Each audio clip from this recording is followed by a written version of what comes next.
नमस्कार। आप देख रहे हैं टिप्स सिविल सर्विसेज और मैं हूं श्रीकांत त्रिपाठी।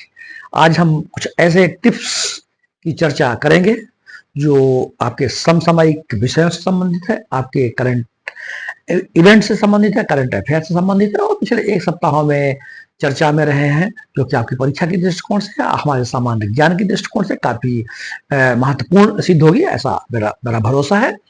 तो हम चर्चा शुरू करते हैं। प्राडो म्यूजियम स्पेन में है, स्पेन की राजधानी मैड्रिड में है। अभी हाल ही में मध्य प्रदेश के मुख्यमंत्री जी डॉक्टर मनमोहन यादव स्पेन की राजधानी मैड्रिड की यात्रा पर गए और उन्होंने इस म्यूजियम को भी देखा, जिसका नाम है प्राडो म्यूजियम। यह प्राडो म्यूजियम दुनिया के विशालतम संग्रहालयों में से एक है, जिसकी स्थापना 1819 में की गई और इसमें 12वीं शताब्दी से लेकर 20वीं शताब्दी तक ऐतिहासिक, प्राचीन और सांस्कृतिक स्मृतियों को सजो के रखा गया है, संग्रहित करके रखा गया है। तो इसलिए प्राडो म्यूजियम दुनिया के विशालतम संग्रहालयों में से एक और बहुत ही प्राचीन है। 1819 में इसकी स्थापना हुई। हाल ही में भारत सरकार के द्वारा स्वच्छता सर्वेक्षण पुरस्कार की घोषणा की है। स्वच्छता सर्वेक्षण पुरस्कार स्वच्छ भारत मिशन 2 अक्टूबर 2014 में प्रारंभ किया गया और इसी का एक भाग है स्वच्छता सर्वेक्षण पुरस्कार, ताकि हमारे देश के जो शहर हैं, नगर हैं, जिले हैं, वो स्वच्छ भारत मिशन के अंतर्गत स्वच्छता को बरकरार रखें, स्वच्छता की श्रेणी में एक प्रतिस्पर्धा की भावना हो और आगे बढ़ सके। तो इस तरह पुरस्कार की घोषणा की गई। हम मध्य प्रदेश की बात करें तो मध्य प्रदेश को इस बार स्वच्छता सर्वेक्षण पुरस्कारों में से 8 पुरस्कार मध्य प्रदेश को मिले। इंदौर प्रथम स्थान पे रहा और यह 8वीं बार लगातार है जो कि इंदौर प्रथम स्थान पे स्वच्छता के मामले में सबसे आगे रहा है। यह हम सब के लिए गौरवशाली भी है और दूसरों के लिए अनुकरणीय भी है। 10 लाख से अधिक जनसंख्या वाले शहर में मध्य प्रदेश की हम बात करें तो भोपाल द्वितीय स्थान पे रहा। वैसे ओवरऑल अगर इंडिया की बात करें तो अहमदाबाद द्वितीय स्थान पे रहा, लेकिन अगर मध्य प्रदेश की बात करें, 10 लाख से अधिक जनसंख्या वाले शहर की बात करें तो भोपाल स्वच्छता सर्वेक्षण पुरस्कार में दूसरा स्थान पे रहा। 3 लाख से 10 लाख की जनसंख्या, इस बार जनसंख्या की जो कैटेगराइजेशन किया गया है तो 3 लाख से 10 लाख की जनसंख्या वाला उज्जैन शहर सर्वश्रेष्ठ रहा, प्रथम स्थान पर रहा 3 लाख से 10 लाख की श्रेणी में। 50,000 से 3 लाख की जनसंख्या वाले शहर में देवास, मध्य प्रदेश का देवास जिला प्रथम स्थान पर रहा और 20,000 से कम जनसंख्या वाले जो शहर है बुधनी, ये सीहोर जिले में पड़ता है। ये देवास बुधनी प्रथम स्थान पर रहा और 20,000 से कम जनसंख्या वाले शहर में शाहगंज को तृतीय स्थान प्राप्त हुआ, शाहगंज को। और सफाई मित्र जो शहर है उसमें जो सफाई मित्र में सुरक्षित शहर है वो जबलपुर और ग्वालियर। तो इस तरह स्वच्छ भारत मिशन के अंतर्गत मध्य प्रदेश पुनः अव्वल रहा। इंदौर हम सबके लिए एक गौरव का विषय है कि इंदौर लगातार 8वीं बार। सैनिक कन्या विद्यालय खोला गया राजस्थान के बीकानेर जिले में है। या देश का प्रथम जो गर्ल्स के लिए, बालिकाओं के लिए प्रथम सैनिक विद्यालय खोला गया है राजस्थान में। इस तरह से 9 कन्या सैनिक स्कूल खोलने की घोषणा की गई है। यह जो सैनिक विद्यालय खोला गया है यह बीकानेर स्थित जयमल सर में स्थापित किया गया है और 2026 से यहाँ पाठ्यक्रम शुरू हो जाएंगे, स्कूलिंग शुरू हो जाएगी और इस स्कूल का नाम होगा रामोदेवी रामनारायण राठी बालिका सैनिक विद्यालय, राजस्थान, बीकानेर, जयमल सर। तो इस तरह का ये भी महत्वपूर्ण है कि देश का प्रथम कन्या सैनिक विद्यालय। हाल ही में भारत सरकार के द्वारा जो national highway authority of India, राष्ट्रीय राजमार्ग प्राधिकरण भारत का है, उसके द्वारा घोषणा की गई है कि जो गाड़ियों में फास्ट टैग लगा होता है, जब गाड़ी से हम यात्रा करते हैं तो टोल प्लाजा में पहुंचते हैं तो गाड़ियों में विंड स्क्रीन में फास्ट टैग लगा होता है और हमारे अकाउंट से कनेक्टेड होता है और रिचार्ज होता है। और उसमें ऑटोमेटिकली पैसा कट जाता है और गाड़ियां टोल प्लाजाओं में भीड़ ज्यादा ना हो, इसके लिए भारत सरकार के द्वारा 2021 से फास्टैग को अनिवार्य कर दिया गया है। अभी हाल ही में राष्ट्रीय राजमार्ग प्राधिकरण जो भारत सरकार का है, NHAI है, उसके द्वारा घोषणा की गई है कि जो लूज फास्टैग है, लूज फास्टैग का मतलब यह है कि हम देखते हैं कि ये जो विंड स्क्रीन में लगा होता है फास्टैग, अगर वो लूज है, ठीक से लगाया नहीं है, सही स्थान पर नहीं लगाया गया है, तो ऐसे फास्टैग को ब्लैक लिस्टेड कर दिया जाएगा। तो ये भी हमें जानकारी में होना चाहिए, इसलिए हमेशा हम सभी को अपने फास्टैग को बड़े सही स्थान पे और विंड स्क्रीन में जहां स्थान निर्धारित किया गया है गाड़ियों में, वहां ही हमको अपने फास्टैग को लगाना चाहिए।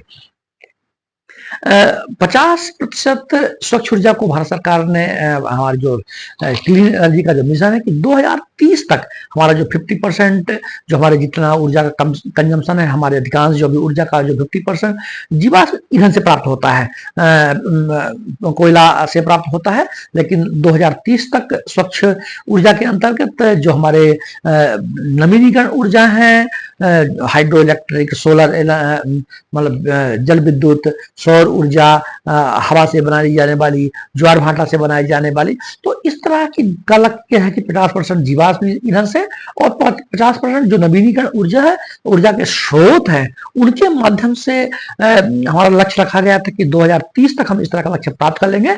लेकिन भारत ने 2025 तक में ही यह लक्ष्य प्राप्त कर लिया है कि जो 50% जो हमारी जितना ऊर्जा का जो कंजम्पशन है, उसमें 50% स्वच्छ ऊर्जा यानी हरित ऊर्जा यानी कि नवीनीकरण ऊर्जा के स्रोतों से प्राप्त कर लिया गया है।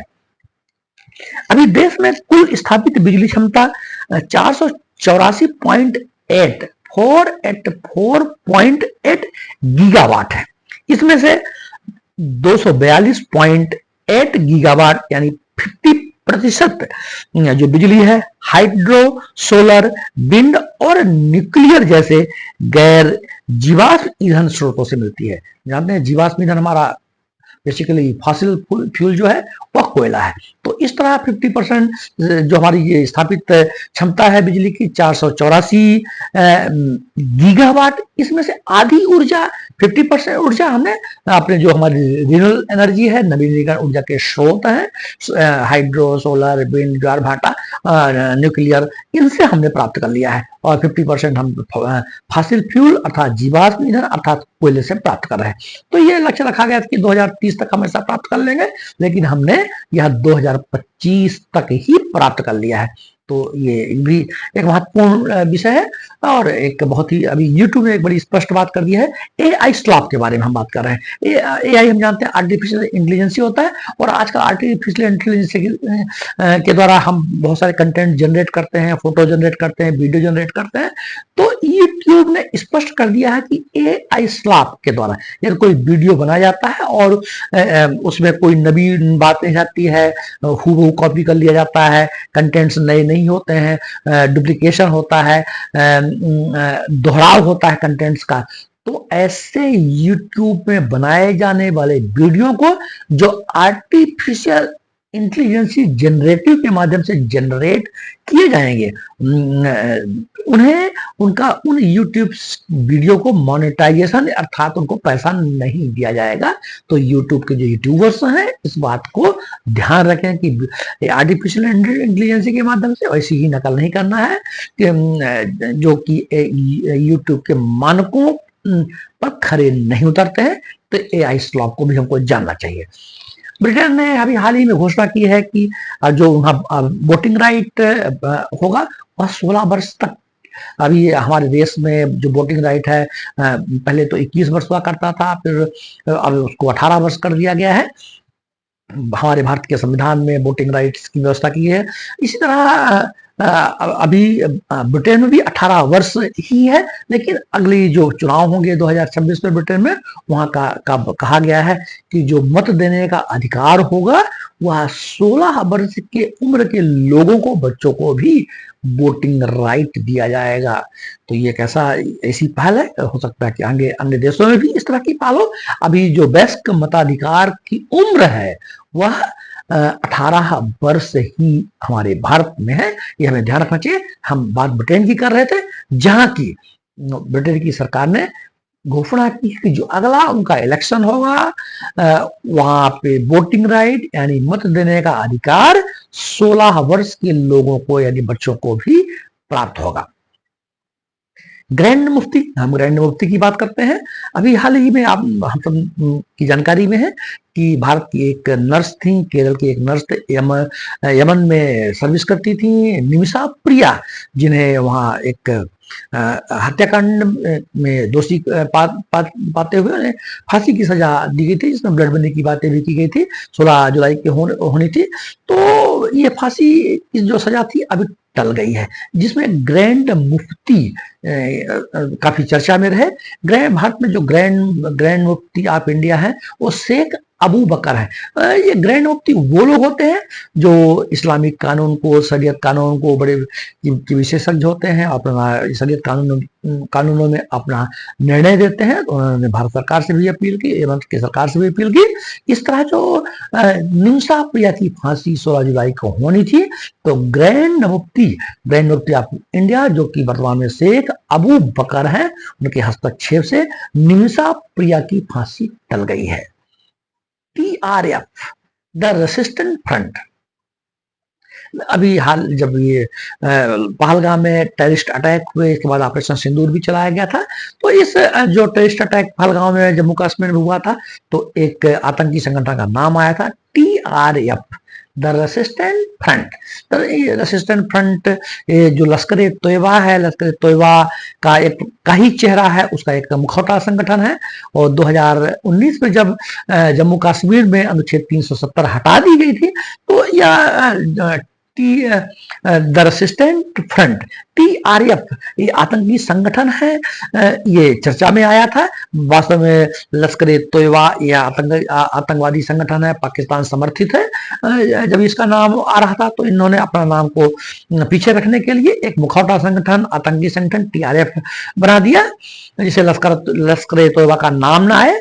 तो हाल ही में अभी अमेरिका ने इस, भारत सरकार ने तो पहले ही घोषणा कर दिया था TRF एक आतंकी संगठन है, लेकिन अमेरिका ने भी इसे आतंकी संगठन घोषित कर दिया है।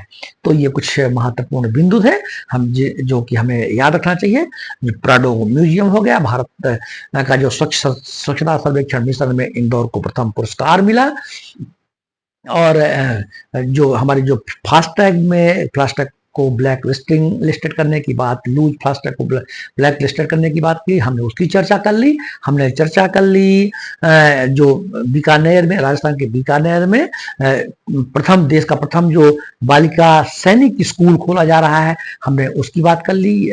तो ये भी हमें ध्यान रखना चाहिए। और यह भी ध्यान रखना चाहिए कि हमारी जितनी जो 484 गीगावाट जो हमारी स्थापित बिजली क्षमता है, उसका 25% अर्थात 282 गीगावाट जो बिजली है हम नवीनीकरण ऊर्जा के स्रोतों से हमने प्राप्त कर लिया है।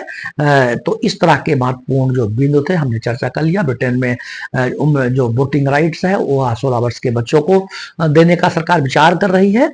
जो आर्टिफिशियल इंटेलिजेंस से बनाने वाले जो कंटेंट्स हैं, वीडियो हैं जिसमें डुप्लीकेशन होता है, उनको यूट्यूब ने मोनेटाइजेशन नहीं करेगा। ऐसे कुछ महत्वपूर्ण बिंदु थे जो अभी चर्चा में रहे। आगे भी हम कुछ महत्वपूर्ण जो बिंदु होंगे उनकी हम चर्चा करेंगे। जैसे कि लॉस एंजल्स में जो अगला ओलंपिक होने जा रहा है, क्रिकेट को भी उसमें शामिल होने की बात की गई है कि जो ओलंपिक में क्रिकेट होगा, तो हम बात करेंगे पहले क्रिकेट कब ओलंपिक में खेला गया था, अब क्यों शामिल किया जा रहा है। और भी इसी टाइप की जो महत्वपूर्ण घटना होंगी, जैसे कंबोडिया और थाईलैंड में जो सीमा विवाद चल रहा है, खूनी संघर्ष चल रहा है, हम उनकी भी चर्चा करेंगे। तो ऐसे महत्वपूर्ण जो बिंदु होंगे, जो करंट इवेंट संबंधित होंगे, खेल से संबंधित होंगे, ऐसे हम वीडियो आगे भी लेके आते रहेंगे। आप देखते रहें टिप्स सिविल सर्विसेज। जय हिंद, जय भारत।